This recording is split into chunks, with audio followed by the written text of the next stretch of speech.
This is the series where I decided I was going to start a new business, but not only start a new business, I was going to do it on a $500 budget. I was really inspired to do this to help that college girl that was me in 2015 accomplish her goals and have a little bit more guidance. I've really enjoyed building different e-commerce brands and having a few successful ones of my own. So here on YouTube, I wanted to challenge myself and not only start a business, but only have a $500 budget. And throughout all the stores that I've had, I've never done this on a $500 budget. I wanted to challenge myself and hopefully inspire anybody who is wondering or wishing or thinking or doubting that they can do it too. So welcome to my series, and I hope you enjoy it. What's up, y'all, and welcome back to my channel. Salut à tous et bienvenue sur ma chaîne. So today is the day that I am finally dropping this series that I've been working on for so long. I've had an idea about this for the longest time. I've been working on it for the longest time, and I am just ready to drop it. I started a challenge inspired by you guys and inspired by myself to start a business with a $500 budget. Now, when I first started my business, I definitely didn't have a $500 budget, and I was also inspired because I'm starting 2 new businesses, and those are definitely not on a $500 budget. But this is basically going to be a boring video about the trademarks, the licensing, domains, things like that. So let's go ahead and just get right into the video. Okay, so starting off with one of the most important things is actually getting a seller's permit. Now, and before I get started, let me just go ahead and put a little disclaimer because I'm not a professional. These are the things that I did that I know how to do to the best of my legal ability.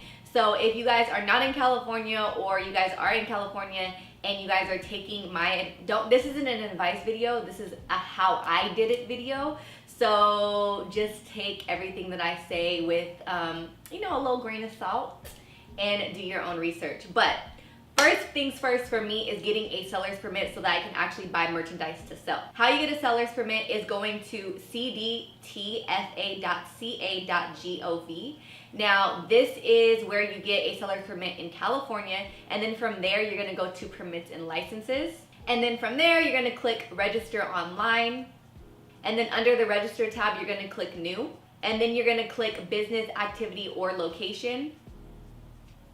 And then it's going to ask you to sign into an account or to create an account. I already have an account, so I'm just going to basically go off of the way that I did it because I already have one. And then it's basically going to ask what you're selling, because there's different permits and licenses when you want to go into selling things like alcohol, tobacco, certain electronics and things like that. But I'm just selling clothes, so it's going to be pretty simple for me. And then it's also going to ask what kind of entity you have, whether that's a sole prop, a S Corp, a C Corp, a LLC.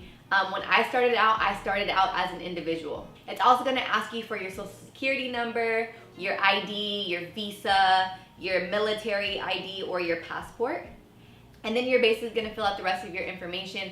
I can't tell you guys how to fill out the information because I don't know what businesses you guys are starting. But as far as clothing, it's pretty simple, pretty easy. And I got my seller's permit instantly. Next thing that's super important is getting a website. I personally love, and probably will always love Shopify. Their back end is amazing. Their e-com support is amazing. The apps that they have is amazing. The templates are amazing. It's super easy to use, and you can really get a back end look at the analytics of people who are buying your products, where they're coming from. In my experience, I've tried Wix. I tried Wix a long time ago, like in 2013, 2014. I know they personally have up their back end, but for me personally, I'm good and safe with Shopify, and that's what I'm rocking with. Now, another good thing about Shopify is they do have a 14-day free trial where you could basically try out the website, see if you like it, you can design it, and see if it's something that works for you. After that, then they do go into different plans. I believe the plans start at $29.99, $79.99, and then $299. It all kind of just depends on what you're actually needing for your website. I personally started out with the $29.99 plan, and it's worked for me. Another thing that you're going to need is a domain. Now, a lot of these websites where you can host and have your website on their platform will allow you to have a domain for free, but it's going to say .myshopify.com or .mywix.com. And one of the things that was really important to me when I was starting my business is the integrity and the overall look and feel of the brand. Even if you're just starting out, girl, you gotta act like you got everything in line and in order. So one of the things that I chose to invest in was buying a domain, especially because I knew this was gonna be a long time brand. It's something that I invested my time, my energy, my money into, so I had no problem buying the domain. Now Shopify now offers you to get a domain through them, which is only $14 a year, but since we are on a budget and it's really, really tight, I'm gonna go check on GoDaddy. GoDaddy is actually where I pretty much got every single one of my domains that I've had throughout my all of my drop shipping companies and my e-com companies. I also like GoDaddy because they also allow you to have an email with your domain at the end. So like, for example, info@thefindguru.com. It just adds that professionalism to your business and the integrity of your brand, in my opinion. So if you go to GoDaddy, not only can you search to see if the domain is available, it will also give you other domains that you could possibly choose from if your domain is not available. So the domain that I'm looking for is available and it's only $11.99. But there's this little thing called privacy. Now, one of the crazy, scary things about being a small business startup owner is that because you have a business, everything that you do in your business is public record. So you want to be very careful, because if you're just starting out and you're using your home address, all of that information is public record. So if you put your address as the address, then it goes up online and anybody can basically find your address. So even though it ends up being more than it is on Shopify, I am going to buy this privacy just to make sure that my information is protected. Now, at this point in my career and in this point in business, I do have virtual offices that you guys can get from iPostal or PO boxes. Just because I am starting out and I know that a lot of other people are starting out and they might not have a virtual office or a PO box, I'm gonna pay that extra fee to have my privacy protected, which actually brings us to $22.16 for our budget. So that's the first thing that we budgeted in. The next thing that's super important is a trademark. Now, trademarks are pricey, so it's not like we're gonna actually file for a trademark, but we wanna see if the company that we are trying to start is already trademarked, because you wouldn't want to be that person who spends all this time and effort branding and getting everything started, run the business, open up shop, and then you start booming and you start going, and then you find out, knock, knock, knock, this name is already trademarked. You guys basically need to stop doing business under this name. So before you get started, go ahead and look up that trademark to see if you can conduct business under that name. The easiest way to look up a trademark is going to uspto.gov. Then you're gonna go ahead and click trademark. Then from there, you're gonna search for the trademark through the database. And the way I always do it is I just do like a basic word search so that anything with that name could basically come up. And then from there, you're gonna type in the name just to see if anybody has it. And then if they don't have it, then you can go ahead and start using it. If they do have it, you may wanna reconsider choosing a different name. Another thing too is you can see if the trademarks are active or inactive, and in that case you could kind of like consult with a legal professional to see what you want to do moving on in that direction.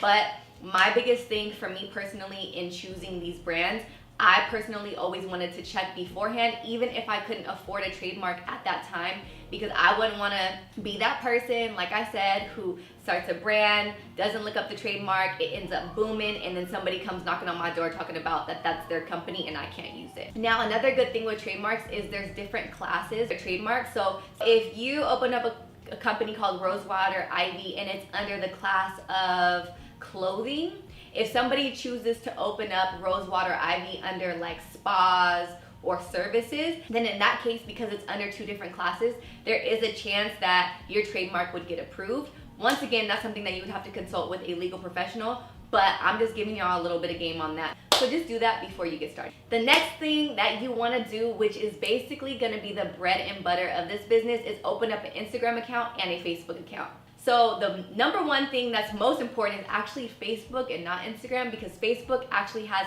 all the back-end analytics that's gonna make your company in the future thrive. So to make a Facebook account is super easy. I'm pretty sure you guys already know how to do that. If you don't have a Facebook account, you need to make one, because you can't make a page business account unless you do it through a personal account.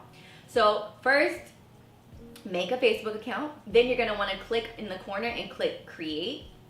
And then you're gonna click page, and then you're gonna choose, in this case, I'm choosing a business. After that, it's gonna ask you to basically put the store name and also the type of business, and then it's also gonna ask you to upload a photo. and also upload a cover photo. So next, you're gonna wanna connect your Facebook to your Instagram. So to connect to IG, you're gonna go to settings, and then from settings, you're gonna go to account, and then from account, you're gonna go to business account, and then you're going to connect it to Facebook.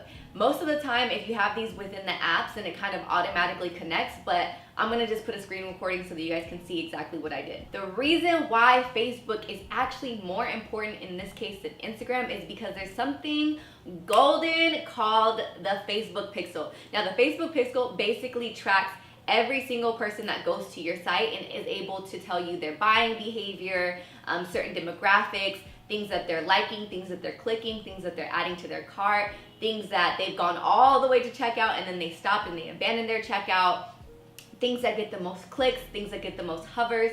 It's basically gonna tell you everything. And then in this case, a lot of people don't like this, but I know all of us have been on a website and we're trying to buy this dress or trying to buy these shoes, and then the next day we're on Instagram and then we see an ad for that exact item. That's basically because of the Facebook Pixel. So the Facebook Pixel allows you, once you have the budget and you're a little bit more knowledgeable, to target Facebook ads to people who have already clicked on your items.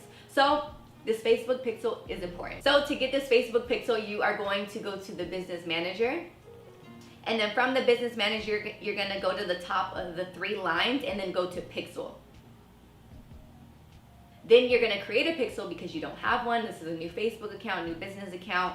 And then from there, you're gonna create a pixel and it's gonna take you through everything step by step. Facebook is super easy to follow because they give you pictures, and then from there, you're gonna go to Shopify in the preferences and you're gonna add your pixel in there, and I will show you that in a later video. Another thing that is beneficial when you're starting a business is to get an EIN number, which is basically a replacement for your social security number, so you're not using that for everything. That basically concludes today's video. Those are the basics that I needed to start my business in a legal, professional manner. Once again, this is not advice. This is basically just what I did to conduct my business and start my business up. If you guys have any questions, please consult a legal professional. I'm not a legal professional, so I'm not going to be able to answer your questions. Also, something that I don't say that I need to start saying is, please, you guys, like this video and don't forget to subscribe to my channel. This is video 1 of the series. Don't forget to check out video 2, or stay tuned to video 2 if you're watching this in live time. Thank you guys so much for watching my video, and I will see you in the next upload. Bisous!